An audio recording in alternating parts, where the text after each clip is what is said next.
One of the most common questions I get from professionals and entrepreneurs is, why am I experiencing anxiety during my work, right? Why is my work causing my anxiety?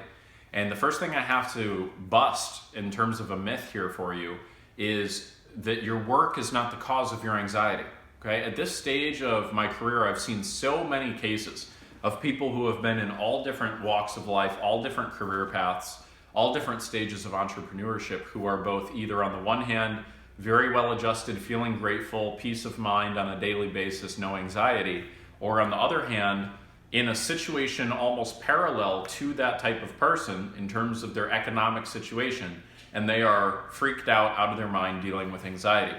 And by the way, this old societal belief that we have that anxiety is something that you either have or you don't have because of your genetics, your biochemistry, or simply because of your stage of life, is completely missing the bigger point.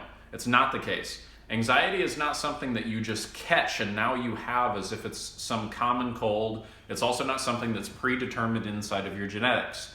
Those things are sometimes useful to look at, but they are very far from being the most determining factor or even really a consequential factor.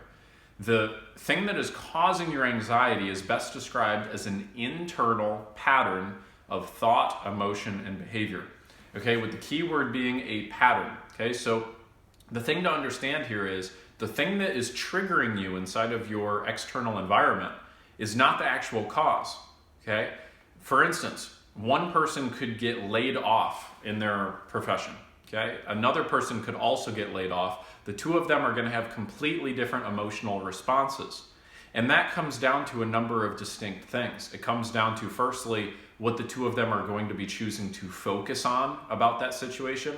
It also matters what the two of them are going to make that situation mean. If the one person who's having anxiety says to themselves, well, now I'm going to lose my job, I'm going to lose my house, I'm going to lose my income, my family's going to starve, and they go on a consistent train of thought like that, well, if you were repeating those types of thoughts in your mind consistently, of course you're going to experience anxiety, okay?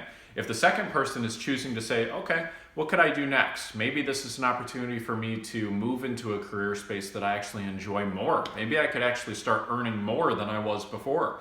I could actually turn this into a greater, economic situation for myself and my family than I did previously.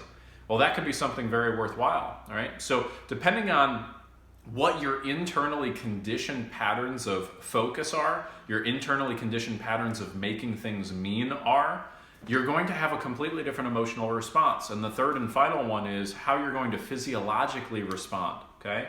If you're holding your breath or you're hyperventilating and you're having a giant reaction, you're going to create a signal in your nervous system that it's time to go into fight or flight mode. If by the other contrast, you're able to make sure that you're keeping yourself mindfully centered, that you're breathing deeply in a nice, easy-going cadence, then you're going to make sure that things come out pretty much on top, right? You're going to make sure that you keep yourself confident and cool-headed through that. So anytime I've ever diagnosed a specific pattern of anxiety, it always comes down to those three at the fundamental level. What is it that you're focusing on? What are you making that mean? And how are you physiologically carrying yourself? Because if you were to change those three forces, you create a completely different emotional response inside of the body. Now, you're able to do that in a moment with that key understanding. The real trick is, how do you train that new pattern in the body? And that's why for most people, being able to get anxiety-free on a continual basis takes a process of a few weeks to a few months. And that's something that we obviously have to train into the nervous system. So I hope this helps you. I'm curious to hear your thoughts. Please comment below. But bottom line is, I want you to be liberated by the information that your career or whatever it is that's triggering you is not the source of your anxiety. Your external world is not dictating your internal world. In fact, it's just the opposite. So that should be liberating information to you as soon as you take it upon yourself to figure out, how do I actually get this internal world figured out and solved?